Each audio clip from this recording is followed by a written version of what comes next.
Start करते हैं आज का लेक्चर, है ना। अब सुनो मेरी बात ध्यान से समझिएगा। यहाँ पे अपन लोग जो है ध्यान से देखिएगा बेटा, ये जो चैप्टर है हमारा, ये प्योरली मैथ्स का चैप्टर है। मतलब अभी तक मैंने स्टार्ट किया था ना, तो मैंने बोला था मैथमेटिकल टूल्स करके, क्योंकि वो दोनों में काम आता है, फिजिक्स में मैथ्स में, वैसा चल रहा था। बट बेटा आज हम प्योरली मैथ्स में जा रहे हैं और मैथ्स का फर्स्ट चैप्टर उठा रहे हैं, है ना। देखो मैं सेट थ्योरी पे नहीं जा रहा है स्टार्टिंग में, मैं कॉम्प्लेक्स नंबर पे जा रहा हूँ। कुछ अच्छे चैप्टर्स पढ़ो पहले, फिर उसके बाद सेट थ्योरी भी अच्छा है लेकिन वो पूरा थ्योरेटिकल टाइप का है, तो उसको थोड़ा सा लेट देखेंगे अपन लोग, उतना इंपॉर्टेंट नहीं है जितना ये सब है। ध्यान से देखिए, तो सबसे पहला चैप्टर हम लोग का आ रहा है यहाँ पे बेटा कॉम्प्लेक्स नंबर। अब होता क्या है कॉम्प्लेक्स नंबर, तो जरा मीनिंग समझना। अच्छा, सबसे पहली बात तुम लोग को सबको मैं बोलूँगा एक चीज़, अपन बेटा मैथ्स वाले स्टूडेंट हैं, हमें रटने पे तो बिल्कुल फोकस करना ही नहीं है। तो रटने वाला कॉन्सेप्ट हमारे पास कुछ भी नहीं है कि कोई फॉर्मूला रट लो और वैल्यू पुट कर दो और आंसर ले आओ, नहीं। कॉन्सेप्ट पे जाओ, आप हर चीज़ को समझ कर रखो कि एग्जैक्टली वो चीज़ आती कहाँ से, कब अप्लाई होती है, कब नहीं होती है। आपके पास सारी चीज़ें क्लियर है ना, फिर बेटा कोई भी प्रॉब्लम बन के आ जाए मेरे सामने, मैं सबको सॉल्व कर दूंगा। बट यदि कॉन्सेप्ट क्लियर है तो देखो अब मैं चैप्टर स्टार्ट करता हूँ तुम्हारा कॉम्प्लेक्स नंबर। तो सबसे पहले तो तुम्हें मीनिंग समझाता हूँ कि एग्जैक्टली कॉम्प्लेक्स नंबर होता क्या है। भाई पहले कॉम्प्लेक्स नंबर तो समझ ले कि कॉम्प्लेक्स नंबर होता क्या है, ध्यान से समझिएगा। हम लोग क्या बोलते हैं कॉम्प्लेक्स नंबर के लिए यदि बात किया जाए ना, तो बेटा ये क्वाड्रेटिक वाला जो चैप्टर आपने 10th क्लास में पढ़ा था, आप क्वाड्रेटिक वाले चैप्टर में एक स्पेशल केस होता था जो हम नहीं करते थे, याद है। सुनना, आपने क्वाड्रेटिक इक्वेशन पढ़ा था ax² + bx + c = 0। याद करो, उसको सॉल्व करना हम लोगों ने स्टार्ट किया था, तो हम लोग के पास मेथड्स होती थी, या तो फॉर्मूला मेथड हम अप्लाई करते थे, या तो बेटा मैं फॉर्मूला मेथड अप्लाई करके क्वाड्रेटिक इक्वेशन को सॉल्व करता था। हाँ बिल्कुल सही बेटा, है ना। तो ध्यान से समझना ना, अब आयोटा के साथ में बहुत सारी चीज़ें आने वाली, चिराग, है ना, ध्यान देना। तो उसमें होता क्या था कि हम लोगों ने क्या किया था कि जहाँ पर क्वाड्रेटिक इक्वेशंस हम लोग सॉल्व करते थे तो हम लोग डिस्क्रिमिनेंट निकालते थे। डिस्क्रिमिनेंट यदि पॉजिटिव आता था >0 तो हम लोग बोलते थे रियल रूट्स हैं, और तब बाकायदा फॉर्मूला लगा करके आंसर ले आते थे। या फिर डिस्क्रिमिनेंट 0 होना तब भी इक्वल रूट मिलता था, बट वो भी रियल होता था तो वो भी निकल आता था। बट याद करिए बेटा, एक केस और होता था डिस्क्रिमिनेंट <0 का। यदि क्वाड्रेटिक इक्वेशन में डिस्क्रिमिनेंट <0 होता था ना, तब हम उस कंडीशन में इक्वेशंस को सॉल्व नहीं करते थे। हम बोलते थे कि यार ये हमसे सॉल्व नहीं होगा, इमेजनरी रूट्स हैं। अब इमेजनरी रूट्स जो वहाँ पे निकल के आते थे ना, एक्चुअल में उस क्वाड्रेटिक इक्वेशन को सॉल्व करने का नाम ही बोला जा सकता है कि वो कॉम्प्लेक्स नंबर है। मतलब उसके पीछे जो पूरा सब कुछ है ना, वो कौन है, कॉम्प्लेक्स नंबर। अब क्यों बोल रहे हैं, क्या बोल रहे हैं, कैसे बोल रहे हैं, सब समझाते हैं आपको, ध्यान से समझते चलो। बस एक बार ध्यान देना बेटा, मैंने एक 10th का एक छोटा सा एग्जाम्पल लिया क्वाड्रेटिक इक्वेशन का, छोटा सा एग्जाम्पल उठाते हैं अपन। कौन सा है याद रखिएगा बेटा, x² + x + 1 = 0। अच्छा देखो बताओ, मैं एक चीज़ बताता हूँ, मैं जब भी पढ़ाता हूँ ना कॉम्प्लेक्स नंबर, तो स्टार्टिंग में सबसे पहले यही वाला क्वाड्रेटिक इक्वेशन लिखता हूँ। स्पेशल है, x² + x + 1 = 0। इसलिए बोल रहा हूँ क्योंकि थोड़े से 2-3 लेक्चर के बाद हम जब जाएंगे ना, तो बाकायदा इस चीज़ को हम स्पेशली कुछ नए नाम से पढ़ने वाले हैं। तो इसलिए बेटा इस चीज़ को जरूर ध्यान से समझ के रखिएगा, है ना। ध्यान देना कि x² + x + 1 = 0 यदि मेरे पास एक क्वाड्रेटिक इक्वेशन है। अब मान लीजिए इस क्वाड्रेटिक इक्वेशन को तुम्हें सॉल्व करना है, मतलब x की वैल्यू निकालनी ना बेटा। चलिए, तो x की वैल्यू निकालने के लिए हमारा फंडा क्या होता था, याद करो, हम फॉर्मूला मेथड लगाते हैं, सिंपल, ज़्यादा कुछ दिमाग नहीं लगाएंगे। देखिएगा, यदि मैं फॉर्मूला मेथड लगाने जाऊँ तो मैं बोलता था, याद है बेटा, -b ± √b² - 4ac upon 2a। तो हमने लिखा था x = होता था बेटा -b ± √b² - 4ac upon 2a। ये सॉल्यूशन होता था, ठीक है। अब जरा इसमें से a b c की वैल्यूज उठा के रखते हैं। बताओ यहाँ पर a क्या है, आपको पता है सर, a = 1, x² का कोफिशिएंट 1 होता है, ax² + bx, तो x तो b की वैल्यू भी 1 है और c भी 1 है। देखो पहली बार लिख रहा हूँ इसलिए मैं इतना बोल के लिख रहा हूँ, नहीं तो ये सब लिखूंगा नहीं मैं। देखो यार, x = बेटा -b, तो -1, b के प्लेस पे 1 रखा, plus minus under root b² तो बेटा 1² -4 × 1 × 1 AC, सबकी वैल्यू रख दी, अपॉन में 2। सॉल्व करिएगा बेटा, x = -1 प्लस माइनस ये हो गया अंडर रूट बेटा 1 - 4/2 यहाँ तक आया। और देखो x = -1/2, इसको अलग कर लें, प्लस माइनस बेटा यहाँ पे बताइए क्या है, √-3/2 सेपरेट किया मैंने दोनों को। अब देखो ध्यान से, ध्यान देना, जैसे ही तुमने इसको सेपरेट कर लिया ना, अब जरा ध्यान से देखना कि अब ट्विस्ट क्या आ रहा है तुम्हारे पास। अब तुम्हारे पास ट्विस्ट ऐसा आ रहा है बेटा, देखो x = -1/2 plus minus under root -3/2 आया, अब एक चीज़ सोचना, कभी भी बेटा रूट के अंदर नेगेटिव नंबर कभी भी डिफाइंड नहीं होता है। हम हमेशा बोलते हैं कि रूट के अंदर नेगेटिव नंबर कभी भी डिफाइंड नहीं है, रूट के अंदर नेगेटिव नंबर डिफाइंड नहीं होता। तो कैसे करना है, ध्यान से ज़रा समझना मेरी बात को। इस रूट के अंदर जो नेगेटिव नंबर आए मैं तुम्हें एक समझा देता हूँ। जैसे मान लीजिए सपोज करिए कभी कि रूट में -9 आया, मान लो। अब तुम्हारे दिमाग में आता है कि सर रूट -9 भी डिफाइन होता होगा। मान लीजिए होता होगा, आपके दिमाग में आया कि सर रूट -9 भी डिफाइंड होता है। तो हमने बोला ठीक है होता होगा। एक चीज़ मान लो, थोड़ी देर के लिए मान लो कि ये जो रूट -9 है ना वो सॉल्व हो करके मुझे क्या देता है, y। ध्यान देना मैं क्या बोला चाह रहा हूँ, ध्यान से सुनो। मैंने बोला √-9 की वैल्यू निकालनी है। तो मान लो थोड़ी देर के लिए कि हाँ ठीक है वो -9 वो जो है वो y है। माइक कनेक्टेड नहीं है शायद, एक सेकेंड बेटा रुकिएगा ना, एक सेकेंड।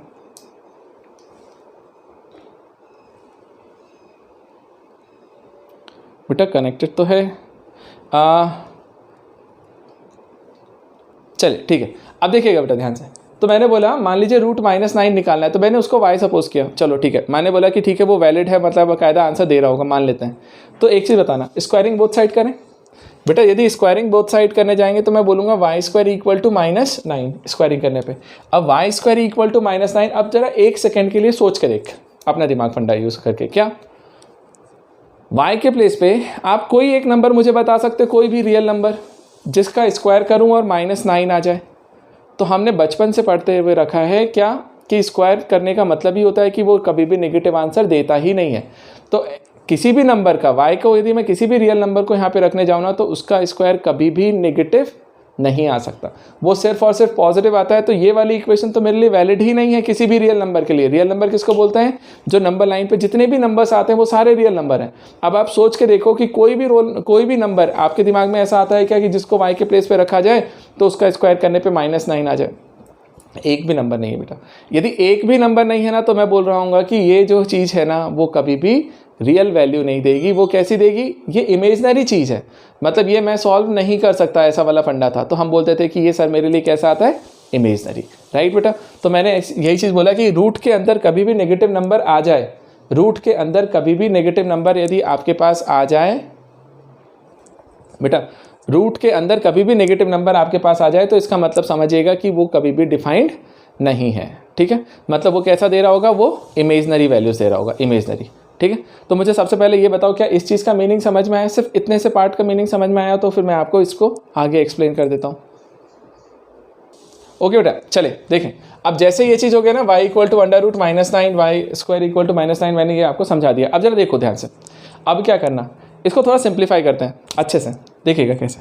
बेटा x = मैंने लिखा -1/2 प्लस माइनस, ठीक है बेटा। ये जो रूट में -3 दिया हुआ है ना, नेगेटिव में है, उसको हमेशा पॉजिटिव में ब्रेक करो। कैसे, ऐसे मैंने लिखा √-1 × √3/2। ध्यान से देखिएगा, क्या मैं ऐसा लिख सकता हूँ, √-3 है ना, तो देखो मैं यहाँ पे लिख के बताता हूँ। √-3 को मैंने लिखा √-1 × 3, फिर इसको लिख दिया √-1 × √3, ठीक है। तो मैंने इस तरीके से इसको ब्रेक किया। तो मैंने इसको ऐसा लिखा बेटा √-1 √3/2। अब जरा सोचो एक चीज़, -1/2 प्लस माइनस √3/2, ये तक तो सही है। अब दिक्कत आई कि सर ये जो √-1 है ना, रूट के अंदर नेगेटिव वाला जो पार्ट होता है ना वही इमेजनरी है ना। अब सुनो मेरी बात ध्यान से, ये √-1, अच्छा देखो एक चीज़ और ख़ास बात, यदि मान लीजिए बेटा मेरे पास आया √-11 तो भी मैं लिख सकता हूँ ना √11 × √-1। यदि मेरे पास आया -13 तो √13 × √-1, मतलब जितने भी नेगेटिव नंबर आते हैं उन सबको मैं इस तरीके से तोड़ सकता हूँ कि एक पॉजिटिव वाला पार्ट निकलेगा और एक निकलेगा √-1 हर किसी में। तो हर किसी में तुमको √-1 मिलने वाला है। तो बेटा एक मैथमेटिशियन थे जिन्होंने कॉम्प्लेक्स नंबर का कॉन्सेप्ट दिया था आयोटा करके, तो उन्होंने अपने नाम के ऊपर ही इस चीज़ को एक नया नाम दे दिया है। ध्यान से समझिएगा, ये जो √-1 आ रहा है ना, ये √-1 अपने आप में इमेजनरी चीज़ है, इमेजनरी। इसको हम रिप्रेजेंट करेंगे यहाँ पे आयोटा से। उन्होंने क्या बोला, उन्होंने ये बोला कि देख बहुत सारे क्वेश्चंस ऐसे आएंगे जहाँ पे रूट में नेगेटिव आएगा, तो हर किसी को छोड़ के मत चलो, सॉल्व करेंगे, बट उसको एक स्पेशल नाम दे दो आई। तो आई से हमने क्या बोल दिया, आयोटा। इसको आई और हम बोलेंगे क्या बेटा, आयोटा, आयोटा। तो हम आयोटा बोलते हुए चलने वाले हैं, तो under root minus one equal to iota, तो हमने इसको आयोटा लिख दिया। तो देखो रूट माइनस वन को मैंने यहाँ पे लिखा आयोटा, ठीक है। अब जरा ध्यान से समझो और मीनिंग आपको क्लियर है। अब बताओ क्या, देखना ध्यान से, ये जो x वाला नंबर निकल के आया ना बेटा, अब जरा इसको ध्यान से देखो। एक चीज़ बताओ, ये जो ये दो टाइप के नंबर से मिलकर बना हुआ है, दो पार्ट से। कौन सा वाला? एक है ये -1/2, -1/2। अच्छा बताओ -1/2 क्या है? अपने आप में एक रियल नंबर है, -0.5 नंबर लाइन पे आता है, ठीक है। √3/2 आयोटा, क्या ये रियल नंबर है? नहीं। देखो √3/2 रियल है, लेकिन आयोटा लग गया ना तो वो इमेजनरी है। तो ये जो है फर्स्ट वाला, ये होता है रियल पार्ट, ये होता है इमेजनरी पार्ट। समझ में आ रहा है? एक रियल पार्ट, एक इमेजनरी पार्ट, समझ में आए? और रियल और इमेजनरी को दोनों को मिक्स किया तो जो हाइब्रिड बना या कॉम्प्लेक्स बना, हाइब्रिड मतलब जानते हो ना आप लोगों ने पढ़ा होगा, केमिस्ट्री वगैरह में होता है हाइब्रिडाइजेशन वगैरह, आप पढ़ने वाले हो शायद केमिस्ट्री में। तो हाइब्रिड का मतलब होता है कोई भी दो चीज़ को, तीन चीज़ को मिक्स करके एक नया जो प्रोडक्ट बनता है उसको हाइब्रिड बोलता है, या फिर कॉम्प्लेक्स भी बोलते हैं कई बार, कि दो चीज़ों को मिक्स करके हमने एक नया कॉम्प्लेक्स बना दिया। समझ में? अरे जैसे बोलते हैं ना बोलना नहीं चाहिए बट फिर भी बोल देता हूँ एग्जाम्पल के लिए, ऐसे रिलेट मत करना है एग्जैक्टली। एक गधा होता है एक घोड़ा होता है, और उन दोनों का मिक्सचर होता है खच्चर ठीक है। अब ज़्यादा दिमाग मत लगाना, तुमको जो सोचना है सोचते रहना, ध्यान से सुनो। तो हाइब्रिड करना, हाइब्रिड मतलब कॉम्प्लेक्स बनाना। तो कॉम्प्लेक्स का मतलब क्या होता है? मिक्सचर। तो देखो ना बेटा, मिक्सचर है, एक ये रियल पार्ट है और ये हमारा इमेजनरी पार्ट है। तो एक रियल पार्ट बता रहा होगा, एक इमेजनरी पार्ट बता रहा होगा, उन दोनों को मिक्स किया तब नया कॉम्प्लेक्स मिला दोनों के मिक्सचर को। तो उसके मिक्सचर को हम लोग यहाँ पे क्या बोलने जा रहे हैं सर? कॉम्प्लेक्स नंबर है। तो वो मेरे लिए क्या हो जाता है? Complex number. तो कॉम्प्लेक्स नंबर हमेशा कैसा आएगा? देखो ध्यान से। अब ये जैसे मैंने x लिखा ना बेटा, x, ये जो 1/2 है, -1/2, क्या ये रियल पार्ट को रिप्रेजेंट करता है? Real part. तो रियल पार्ट को रिप्रेजेंट करता है तो इसको ऐसे लिख, REX, मैं ऐसा लिखता हूँ बेटा, ध्यान से समझिएगा। RE मतलब real part of x, real part of x। फिर बीच में प्लस माइनस आया। अच्छा, √3/2 क्या बता रहा होगा? Imaginary part, imaginary part. तो उसको मैं ऐसा लिखूंगा बेटा, इमेजनरी पार्ट ऑफ x। समझ में? ये इमेजनरी पार्ट ऑफ x हुआ, और साथ में आयोटा जरूर लिखना, तभी तो इमेजनरी होगा नंबर। तो इनटू आयोटा लिख दीजिए, ऐसा चलेगा।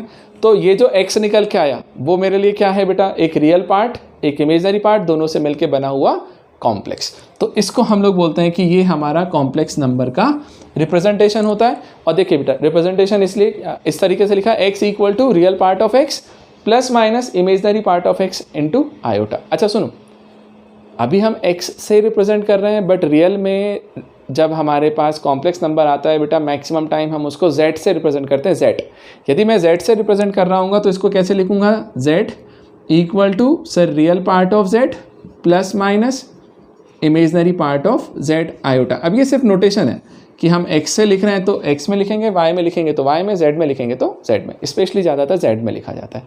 तो मुझे सबसे पहले तो ये बताओ सिर्फ, क्या तुम्हें कॉम्प्लेक्स नंबर का मीनिंग समझ में आया? तो फिर मैं अब आयोटा से रिलेट करके कॉन्सेप्ट समझाता हूँ, फिर प्रॉब्लम्स करवाता हूँ। पहले मुझे बताइए, क्या इतना कॉन्सेप्ट समझ में आया कि कॉम्प्लेक्स नंबर होता क्या है? मतलब अब रटा रटाया मत बोलना किसी के सामने। चलिए फिर देखें, अब इसके आगे बढ़ते हैं। ये आपको मैंने समझा दिया, अब देखो मैं बताता हूँ आपको।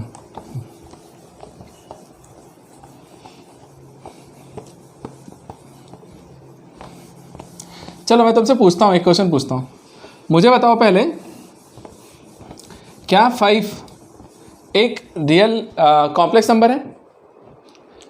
बेटा क्या 5 को आप एक कॉम्प्लेक्स नंबर बोलोगे? 5, 2, 3, क्या ये कॉम्प्लेक्स नंबर हैं? हाँ जी।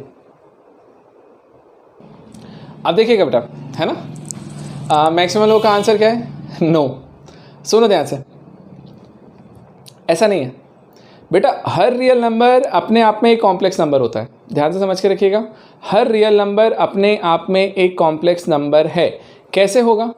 देखो, यदि मुझे 5 को लिखना है तो मैं लिखूंगा 5 + 0 आयोटा, मतलब ये अपने आप में एक कॉम्प्लेक्स नंबर है जिसका इमेजनरी पार्ट 0 है। 2 जो है तो 2 + 0 आयोटा लिख दीजिए, तो ये भी एक कॉम्प्लेक्स नंबर हुआ जिसका रियल इमेजनरी पार्ट 0 है। और 3 + 0 आयोटा लिख देंगे तो ये भी बन जाएगा। तो याद रखिएगा बेटा, हर रियल नंबर, ये पूछा जाता है कई बार कि हर रियल नंबर, क्या रियल नंबर अपने आप में कॉम्प्लेक्स नंबर है? तो हमारा आंसर होता है नहीं, बट नहीं बेटा, गलत है। हर रियल नंबर अपने आप में एक कॉम्प्लेक्स नंबर होता है, क्योंकि उसका इमेजनरी पार्ट आप 0 कर दीजिए, उसको 0 कर दीजिए, आपका काम हो जाएगा, खत्म। ठीक है, चलो अब ये वाला पोर्शन मेरा कंप्लीट हुआ। अब आते हैं मेनली अपन आयोटा को समझते हैं और आयोटा पे बेस्ड क्वेश्चंस पे आते हैं। देखिए ध्यान से बेटा, एक चीज़ बताइए मुझे, आयोटा को मैंने क्या बोला था अभी, ध्यान देना। आयोटा मेरे लिए किस चीज़ की वैल्यू थी? √(-1). तो देखो बेटा, मैंने लिखा √-1 इक्वल्स टू आयोटा। अच्छा, ध्यान से समझते चलना, ध्यान से समझते चलना, बहुत अच्छा है, बहुत अच्छा है, इंटरेस्टिंग है, मतलब हलवा है बहुत ईजी है, बस समझ में आ जाना चाहिए एक बार। ध्यान से देखिए, ये मैंने लिखा आयोटा।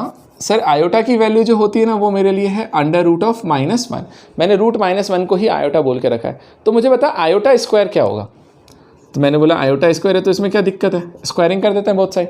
स्क्वायर करेंगे तो ये किसकी वैल्यू के इक्वल आ रहा होगा? -1। तो मैंने बोला आयोटा स्क्वायर मतलब क्या हो गया मेरे लिए? -1। ठीक है, अब आयोटा स्क्वायर की वैल्यू -1 हुई, तो तीसरी चीज़ आई मेरे पास, सर आयोटा क्यूब बताओ, आयोटा क्यूब क्या होगा? आयोटा क्यूब, आयोटा क्यूब किसको बोलते हैं, बोलिए, आयोटा क्यूब क्या होता है? क्या मैं आयोटा क्यूब को ऐसे ब्रेक कर सकता हूँ बेटा? Iota square into iota multiply करके आयोटा क्यूब को क्या लिखा जा सकता है? Iota square into iota. बात तो एक ही है ना, बेस सेम है तो पावर ऐड हो जाएंगी, तो 2 + 1 3।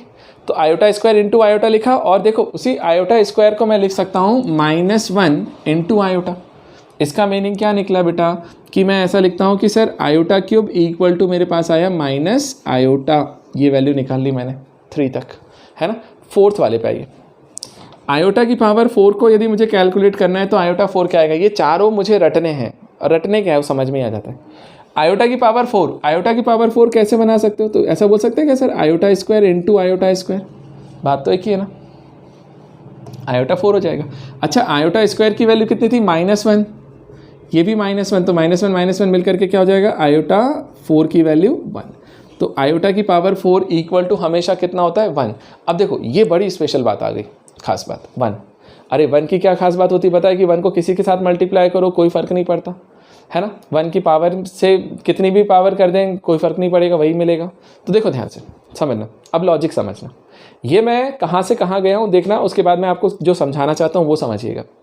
ये आयोटा था, iota square, iota cube, iota 4। अब जरा मैं चलता हूँ आयोटा 5 पे। आयोटा की पावर 5 निकालने जाओ, आयोटा की पावर 5 को क्या लिखोगे ब्रेक करके बताओ? मैं ऐसा लिख सकता हूँ क्या बेटा? आयोटा 4 इंटू आयोटा, ऑब्वियसली लिख सकते हैं ना सर।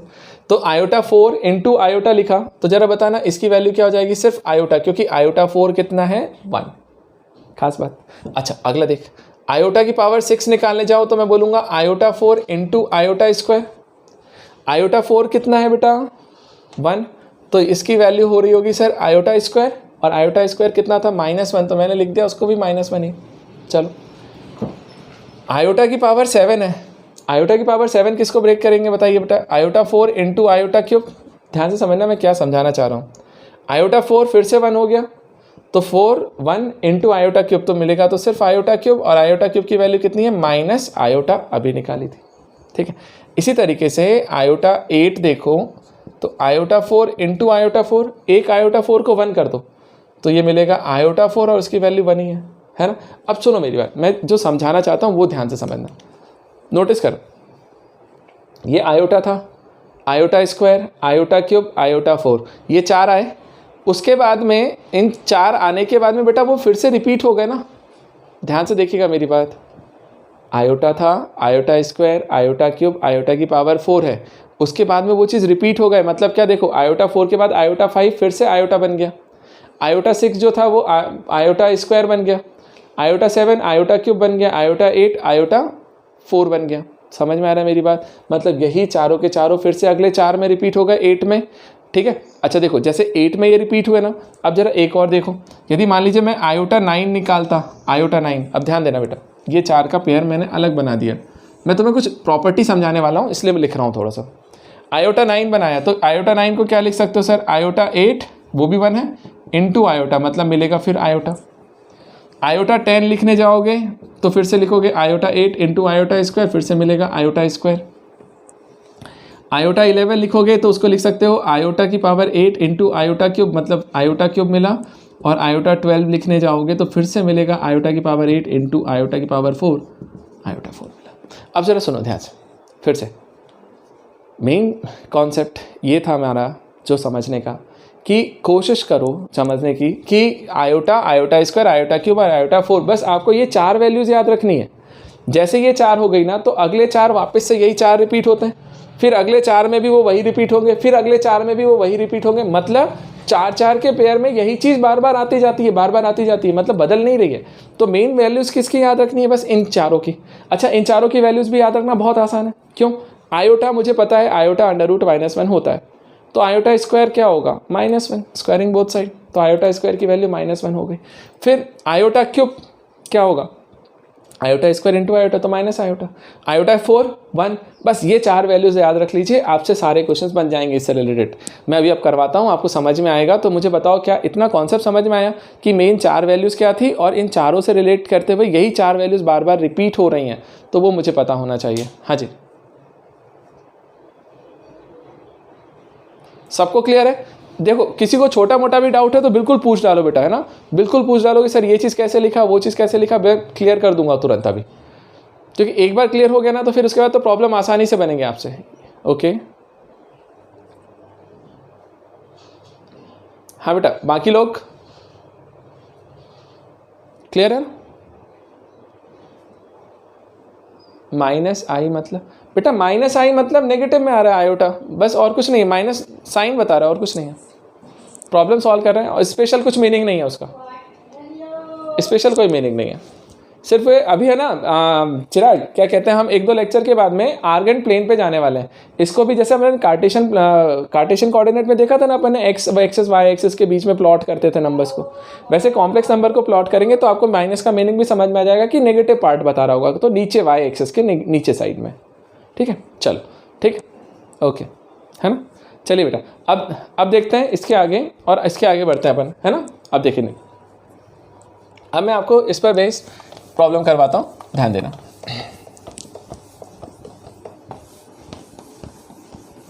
ठीक है, सुनिए ध्यान से। अब जैसे ये वाली वैल्यूज अपने पास थी, अब मुझे क्या निकालना है? जैसे सपोज करिए मैंने आपसे बोला यार सिंप्लीफाई करके दे, मुझे वैल्यू निकाल के दे। किस चीज़ की? मैंने पहला दिया आयोटा की पावर 19। अब किसी ने मुझे बोला आयोटा 19 को रिप्रेजेंट करो कि सिंप्लीफाई करके दो मुझे, आयोटा की पावर 19 क्या हो रहा होगा। ठीक है, अब सुनो मेरी बात ध्यान से, आपको तरीका सिंपल मैं क्लियर करता हूँ। एक चीज़ सोचो सबसे, हाँ एक मिनट, सबसे मेन चीज़ क्या पकड़ के रखो इसमें से क्या करो, आपको पता है ना 1 किसकी वैल्यू हो रही थी? आयोटा की पावर 4। तो ध्यान देना, आयोटा की पावर 4 1 होती है ना, तो कितनी पावर पे 4 मिलता है? मतलब 4 पावर पे जाकर के वो 1 हो जाता है, अगले 4 में फिर से 1 हो जाएगा 8 पे, फिर आयोटा 12 निकालेंगे तो भी 1 हो जाएगा, फिर आयोटा 16 निकालेंगे तो भी 1 हो जाएगा। तो मैं क्या बोलता हूँ, ध्यान से समझना। आप क्या किया करो, इसको ब्रेक करो 4 से। तो कैसे 4 से? देखो ध्यान से सुनना बेटा, एक बार समझ लो फिर आप आंसर देखना। 19 जो भी पावर दिया हो ना, बड़े से बड़ा पावर आ जाए कोई सा भी, उस पावर को डिवाइड कर दिया करो 4 से। 4 से डिवाइड किया तो 4 टाइम्स चला, क्या होगा 16, और रिमाइंडर क्या बचा बेटा? यहाँ पे रिमाइंडर बचा 3। ठीक, तो हम लोग बोलते हैं जितनी बार वो चला गया ना, अब उसको लिखना कैसे? तो देखो मैंने लिखा आयोटा की पावर 4 और उसकी पावर फिर से 4 कर दिया। देखो आयोटा की पावर 4 और उसको 4 से डिवाइड किया था तो 4 टाइम्स किया, तो पावर 4 किया, तो देखो 4 × 4 मिलकर 16, मतलब एक टाइप से देखा जाए तो आयोटा की पावर 16 हो गया। जो रिमाइंडर बचा ना 3, उसको इंटू में लिख दीजिए आयोटा क्यूब। तो अब देखो ये आयोटा 16 इंटू आयोटा क्यूब, तो ऐड करेंगे तो 16 + 3 मिलकर के कितना हो जाएगा 19, तो आयोटा की पावर 19 बन गया। तो देखो बेटा मैंने वही बोला कि आयोटा 4 उसकी पावर 4 है, तो आयोटा 4 की वैल्यू कितनी होती है? 1। तो आयोटा 4 मेरे लिए 1 था, तो 1 की पावर 4 इंटू आयोटा क्यूब, तो ये तो 1 ही हो गया। एक्चुअल में आंसर आया आयोटा क्यूब, और आयोटा क्यूब क्या होता था तुम्हारा बताओ? माइनस आयोटा, अभी लिखा था। तो आयोटा स्क्वायर इंटू आयोटा, तो माइनस आयोटा, तो बेटा इसकी वैल्यू क्या आ गई? Minus iota. तो इस तरीके से आपको सिंप्लीफाई करना होता है। तो कितने भी बड़े से बड़े प्रॉब्लम आ जाए, बड़े से बड़े, जैसे सपोज करो मैंने लिखा आयोटा की पावर 529, आपको बोला कि आयोटा की पावर 529 को सॉल्व करके दो मुझे। अब आयोटा की पावर 529 सॉल्व करने जाओगे तो तुम फंसोगे, सर इतना बड़ा पावर है, बच्चे कंफ्यूज हो जाते हैं। कुछ नहीं करना बेटा, कुछ नहीं करना। देख 529 है, अपॉन में 4 कर दे, सोच कितनी बार जा रहा है, 1 टाइम्स गया, फिर 12 मिलेगा तो 3 टाइम्स गया, 2 टाइम्स गया और रिमाइंडर बच गया 1। ठीक, तो 132 टाइम्स गया ना, मैं इसको ऐसा लिख देता हूँ आयोटा की पावर 4 उसकी पावर 132, उतनी बार चला गया। मल्टीप्लाई करोगे ना तो ये 528 निकल रहा होगा, और साथ में जो रिमाइंडर बचा ना उसको इंटू आयोटा की पावर 1।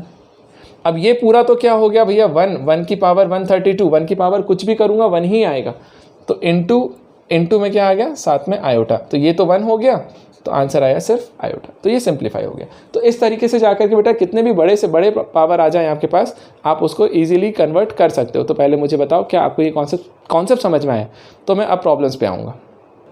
बेटा देखिए, अब नेक्स्ट वाला प्रॉब्लम आपके लिए है, आप मुझे आंसर सॉल्व करके दीजिएगा। आयोटा की power 529 minus 3 iota 728 minus plus iota की पावर 121 अपॉन में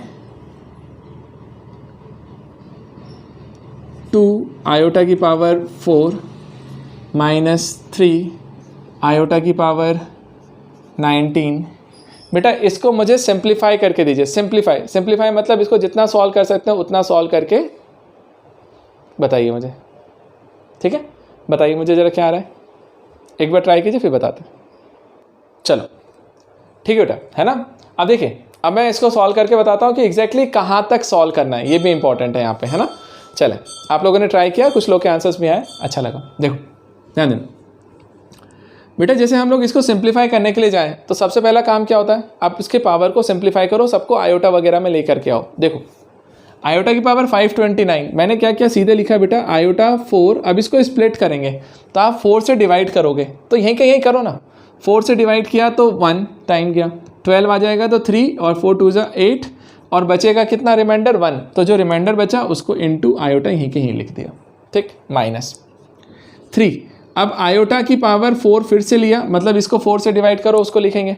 4 से डिवाइड करने जाएँ तो बेटा 4 1 सा 4, 3 और 2 तो 4 8 सा 32 और 4 2 सा 8, है ना? पूरा ही चला गया, कंप्लीट चला गया, है ना? चलिए अब ये कंप्लीट हो गया, प्लस यहाँ से क्या आया, आयोटा। अब आयोटा की पावर यहाँ पे निकल के आ रहा है बेटा, आयोटा की पावर 4 करेंगे और ज़रा सॉल्व करते हैं। 4 से करेंगे तो 4 3 सा 12 और फिर ये 0 हो जाएगा, 30 टाइम्स गया इंटू आयोटा, एक रिमाइंडर बच गया, ठीक है बेटा, अपॉन में 2 आयोटा की पावर 4, आयोटा की पावर 4 1 ही होता है तो डायरेक्ट 1 लिख दीजिए इसकी जगह, माइनस 3 इसको लिख देते हैं आयोटा 4, 4 से डिवाइड करेंगे तो 4 टाइम्स आएगा 16 और बचेगा आयोटा क्यूब। अब जरा सिंप्लीफाई करो बेटा, आयोटा 4 कितना हो गया, 1, तो 1 की पावर 132 तो 1 ही होता है, तो लिखने की ज़रूरत ही नहीं है, 1 की पावर 132 लिखने की ज़रूरत ही नहीं, तो मैंने क्या लिखा, सिंपल आयोटा माइनस आयोटा की पावर 4 1 हो जाएगा तो 1 इंटू 3 मिलकर के 3 ही रहेगा, प्लस ये 1 हो गया पूरा, 1 की पावर 31 है और प्लस आयोटा, अपॉन में क्या आया बेटा, यहाँ से देखो ये 2 माइनस यहाँ पे आया, ये 1 हो गया होगा तो ये मिला 3 आयोटा क्यूब, आयोटा क्यूब भी तो माइनस आयोटा होता है, आयोटा क्यूब, उसको लिख दिया। चलो अब जरा सॉल्व करिए तो ये कितना आ रहा है बताओ, -3 प्लस 2 आयोटा, है ना, और अपॉन में बन रहा होगा बेटा 2 + 3 आयोटा, ठीक। अब ये मेरे पास आंसर निकल के आया, बट बेटा देखिएगा ध्यान से समझिएगा, अब इसी चीज़ को समझना है हमें। कॉम्प्लेक्स नंबर में कभी भी आंसर्स को किस तरीके से लिखना है मालूम है, कॉम्प्लेक्स के फॉर्म में ले जाके। मतलब कॉम्प्लेक्स का फॉर्म कौन सा होता है सर, एक real part plus minus imaginary part, तो रियल अलग बनाना है, इमेजनरी अलग बनाना है। अब यहाँ दिक्कत क्या है, देख यार ऊपर में माइनस प्लस आ गया, मतलब ऊपर ये रियल ये इमेजनरी, इधर रियल इधर इमेजनरी, तो दोनों मिक्सअप हो गया ना, नहीं अलग अलग करो, रियल को अलग करो, इमेजनरी को अलग। तो हमेशा याद रखना, कभी भी कॉम्प्लेक्स नंबर में डिनोमिनेटर में यदि आयोटा आए, याद रखिएगा बिल्कुल रूल है ना, डिनोमिनेटर में कभी भी आयोटा आए तो उसको रैशनलाइज करने का, और रैशनलाइज करके बेटा उसको सिंपल बनाओ। तो क्या करेंगे, जैसे ये रैशनलाइज करने जा रहे हैं तो 2 + 3 आयोटा है, तो रैशनलाइज करेंगे तो 2 - 3 आयोटा से मल्टीप्लाई किया और 2 - 3 आयोटा से डिवाइड भी कर दिया, चलेगा। चलो अब इतना करने के बाद अब क्या मिल रहा होगा जरा देखना ध्यान से। ये मिला तुम्हें यहाँ से -3, मैं एक बार लिख देता हूँ, -3 + 2 आयोटा इंटू मिला 2 - 3 आयोटा। अब इधर देखो ये मिल रहा है 2 + 3 आयोटा और 2 - 3 आयोटा, मतलब क्या हो जाएगा a + b into a - b, तो a² - b² की आइडेंटिटी। तो बेटा हम लिख रहे होंगे 2 का स्क्वायर माइनस 3 आयोटा का स्क्वायर। अब सॉल्व कीजिए, -3 को मल्टीप्लाई कर, तो -3 × 2 कितना हो जाएगा -6, ये इधर मल्टीप्लाई हुआ माइनस माइनस प्लस 3 × 3 9 आयोटा, फिर देखो ये इधर मल्टीप्लाई होगा तो 2 × 2 4 आयोटा, और ये इधर से गया तो बेटा आ रहा होगा -6 आयोटा स्क्वायर। फिर डिवाइड में क्या आ रहा होगा बताओ, 2 का स्क्वायर कितना होगा 4, फिर -3 का स्क्वायर अपने आप में 9, और ये मिलेगा आयोटा स्क्वायर साथ में, है ना। चलो इसको सिंप्लीफाई करो, और अब जरा देखो बेटा रियल पार्ट उन सब की वैल्यूज देखो यहाँ पे, इसको मैं इधर लिखता हूँ, क्या हो गया ये -6 प्लस बेटा 9 आयोटा प्लस 4 आयोटा, 9 + 4 13, तो मैंने लिखा 13 आयोटा, और देखो आयोटा स्क्वायर की वैल्यू कितनी होती है -1, तो इसको -1 रखोगे तो माइनस माइनस मल्टीप्लाई होकर क्या हो जाएगा प्लस, तो मैंने लिख दिया +6, ठीक है, -1 वैल्यू होगी ना तो +6 हो गया। डिवाइड किया, डिवाइड करने पे यहाँ पे मिल रहा है 4 - 9, और आयोटा स्क्वायर की जगह पे फिर से -1 लिख दीजिए। तो देखो बेटा -6 + 6 कैंसिल हो गया, तो ये मिला 13 आयोटा, अपॉन में कितना आ गया 9 + 4 13, ठीक, 13 हो गया, मतलब आंसर आया सिर्फ आयोटा। और इस आयोटा को कैसे ब्रेक करोगे सर, 0 + आयोटा, मतलब ये रियल पार्ट और ये इमेजनरी, तो ये मेरा फाइनल आंसर हो रहा होगा 0 + आयोटा, या फिर सिंपल आयोटा भी बोल सकते हैं, लेकिन ऐसा लिखोगे तो ज़्यादा अच्छा कि रियल पार्ट अलग हो गया, इमेजनरी पार्ट अलग हो गया, तो 0 + आयोटा। मुझे बताओ क्या समझ में आया सबको?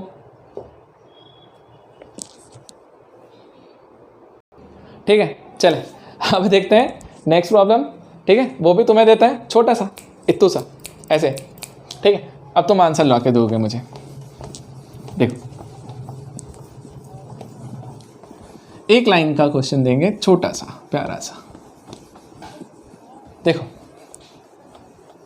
बताओ तो भाई, मैंने दिया आयोटा की पावर 4m, या ऐसा लिख लीजिए आयोटा की पावर 8m + 1921, ठीक। ज़रा बताओ इसकी वैल्यू क्या आएगी, इसको सिंप्लीफाई करके मुझे बताइए कि इसकी वैल्यू क्या आ रही है। इसको सिंप्लीफाई कीजिए और मुझे आंसर दीजिए जल्दी से, ठीक है बेटा। देखें अब, है ना, आप लोग के कुछ कुछ आंसर्स आए हैं, देखते हैं। अब ध्यान से देखिए कैसे करना है बेटा, बहुत सिंपल था, कुछ नहीं, आप हमेशा ऐसा तोड़ो, आयोटा की पावर 8m + 1921 है ना, एक्सपोनेंट की प्रॉपर्टी है ना बेटा, इन सब से डील किया करो। a⁻m + 1 क्या होता है, m + n, a⁻m a⁻n, यदि दोनों को मल्टीप्लाई में लिखा है तो एक्सपोनेंट ऐड हो जाता है ना, तो a⁻m + n। अब जरा देखो इसी प्रॉपर्टी से आप इसको तोड़ लिया कीजिए, m + n है तो इसको मैं लिख सकता हूँ आयोटा की पावर 8m इंटू, है ना, इंटू क्या हो जाएगा बेटा आयोटा की पावर 1921, ये आया। अब सुनो, अब आयोटा की पावर 8m आया, अब मेरे को दिमाग में नहीं आता है, मैंने हमेशा बोला ना आपको जितने भी बड़े पावर आए तो उसको आपको डील करो किससे, आयोटा की पावर 4 से, क्योंकि आयोटा की पावर 4 यदि पता है तो वो 1 होता है, तो उससे बहुत आसान हो जाता है चीज़ें। देखो इसको लिख सकता हूँ मैं सर, आयोटा की पावर 4 और उसकी पावर 2m कर दिया जाए, है ना, तोड़ सकते हैं ना इसको, आयोटा की पावर 4 उसकी पावर 2m, मल्टीप्लाई करोगे तो आयोटा की पावर 8m हो जाएगा, और इनटू, अब इसको तोड़ो अपने फंडे से, आयोटा की पावर 4, अब 4 से डिवाइड किया तो 4 से 4 टाइम्स गया तो 16, 32 हो जाएगा तो 8 टाइम्स जाएगा, फिर 0 आएगा और रिमाइंडर बचेगा सिर्फ आयोटा, ठीक है, चलेगा। एक ही बचा ना वहाँ पे, सही लिखा ना मैंने, गलत लिखा है, 4 टाइम्स गया 16 हो गया, 3 2 8 टाइम्स 30, फिर 0 और एक आयोटा 1, ठीक है। अब सुनो ध्यान से, इसको जैसे लिखा, अब जरा देखना बेटा, आयोटा की पावर 4 क्या होता है 1, तो 1 की पावर 2m करोगे, ये जो है वो 1 की पावर 480 करोगे इनटू आयोटा, तो बेटा एक चीज़ बताओ ना, ये कितना है, 1 की वैल्यू कुछ भी कर दें 1 ही होता है, 1 की वैल्यू 480 भी करेंगे तो भी 1 ही आएगा, और बचेगा सिर्फ आयोटा, तो आंसर सिर्फ मेरे लिए है आयोटा और उसके अलावा कुछ भी नहीं। तो यहाँ पे आंसर आना चाहिए था आयोटा, और बहुत ही सिंपल सा था, है ना। बट वही है कि तुम्हें एकदम से स्ट्राइक नहीं हुआ क्योंकि तुम्हारे दिमाग में ये सब चीज़ें चल रही थी। तो अब मैं ऐसा कोई भी प्रॉब्लम दे दूँ तुम्हें आसानी से बनना चाहिए। चलो एक प्रॉब्लम और देता हूँ, पहले तो मुझे बता देना कि तुम्हें ये समझ में आया नहीं आया, और आ गया हो तो मुझे नेक्स्ट वाले एक नंबर का आंसर दे दो। आयोटा की पावर मैंने लिखा 16m प्लस 273 बजाएगी, मुझे क्या आएगा? Same problem as it is, जल्दी बताओ फास्ट।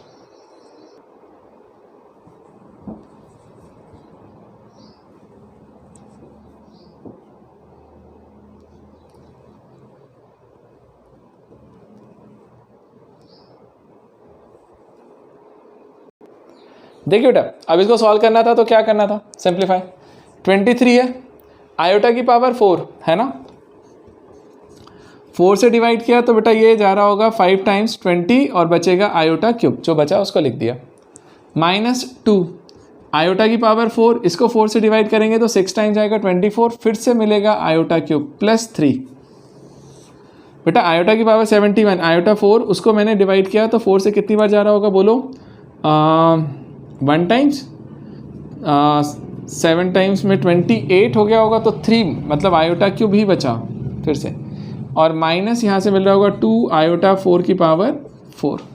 अब इसको सॉल्व करो बेटा, आयोटा 4 1 होता है तो इसको लिखने का ज़रूरत ही नहीं है, तो 4 1 की पावर 5 1 ही हो जाएगा। तो आयोटा क्यूब, और आयोटा क्यूब की वैल्यू क्या होती है? माइनस आयोटा, माइनस ये 1 हो गया, आयोटा क्यूब फिर से माइनस आयोटा आया होगा, तो 2 माइनस आयोटा +3 अपॉन में बेटा ये हो गया 1, और यहाँ iota cube minus iota minus ये तो 1 होता है तो ये सिर्फ 2 हो गया। अब सिंपल बना लो इसको, क्या आ रहा है ध्यान देना बेटा, ये बनेगा 3 पहले लिख लिया, और ये बन गया +2 आयोटा और माइनस आयोटा मिलके प्लस आयोटा, और यहाँ से माइनस साइन आप भले से कॉमन ले लीजिए तो मिलेगा यहाँ पे क्या?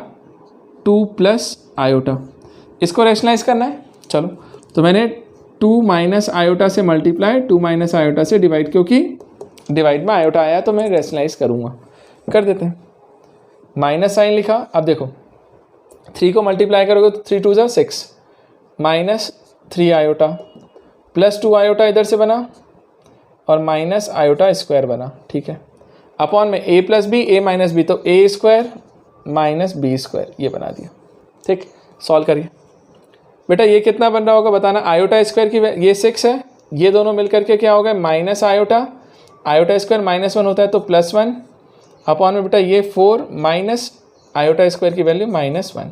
सॉल्व करो तो 6 + 1 क्या हो गया? 7 माइनस आयोटा अपॉन में 4 + 1 5। सेपरेट करेंगे तो 7/5 माइनस 1/5 आयोटा, और ये मेरा फाइनल आंसर है 7/5 माइनस 1/5 आयोटा। और यहाँ पे निकालने जाओगे ना तब जाकर के बेटा वो चीज़ बाकायदा सिंप्लीफाई हुई है। अच्छा एक और चीज़ देखो, खास बात, इसको तो कर ही लिया मैंने, जैसे मैं यहाँ लिखता हूँ ना आयोटा की पावर 4 और 5 करके, आपको ये भी लिखने की जरूरत नहीं, मालूम, सीधे सीधे जैसे अपन ने यहाँ से 4 से डिवाइड किया, देखो मैं इसको यदि यहाँ पे लिखता है सिंपल डायरेक्ट करके, मैंने 4 से डिवाइड किया, मैंने बोला 20 टाइम्स चला गया, जितनी बार चला गया ना उसको लिखो ही मत, सिर्फ लिखो किसको? जो बचा है। 20 टाइम्स गया तो बचा रिमाइंडर 3, तो सिर्फ मैंने आयोटा क्यूब लिख दिया -2। 27 को मैंने 4 से डिवाइड किया, 24 होता है 6 में ना, 6 × 24, तो 3 बचेगा, तो जो रिमाइंडर बचा ना बस उसको लिख देने का, +3 अपॉन में 71 है, 4 से डिवाइड करो तो 4 से ये जा रहा होगा 1 टाइम्स, और फिर 31 आ रहा है तो 7 टाइम्स है ना 28, तो बचेगा 3, तो सिर्फ 3 रिमाइंडर बचा, तो आयोटा क्यूब लिखा माइनस, यहाँ तो पूरा ही चला गया तो ये 2 हो गया। तो देखो यही चीज़ आपको जो यहाँ पे हमने लिखी थी वो यहाँ से निकल के आ गई, समझ में? मतलब आपका ये वाला काम भी आप बचा सकते हो, एक ये स्टेप बचा करके उसको डायरेक्ट लिख सकते हो। तो आप चाहो तो ऐसे लिखो, चाहो तो ऐसे लिखो, जहाँ पे अच्छा लगे। मैं बोलूँगा टाइम बचाने के हिसाब से ये अच्छा है। स्कूल वगैरह में करने जाते हो, बोर्ड में, एग्जाम में, क्वेश्चंस में, तब इस पैटर्न पे जाओ कि आपको स्कूल वाले मार्क्स दे दें। हाँ जी, अब मुझे बता दीजिए क्लियर है? बस इसके बाद वाला लेक्चर हम नेक्स्ट क्लास में कंटिन्यू करने वाले हैं। और सुनो, मैंने अभी ना एक लेक्चर अपलोड किया है लाइक करना, ठीक है, जा करके याद से, तुम्हारा काम है, मुझे पता चल जाता है चले आगे बेटा, सबको समझ में आ गया? क्लियर है?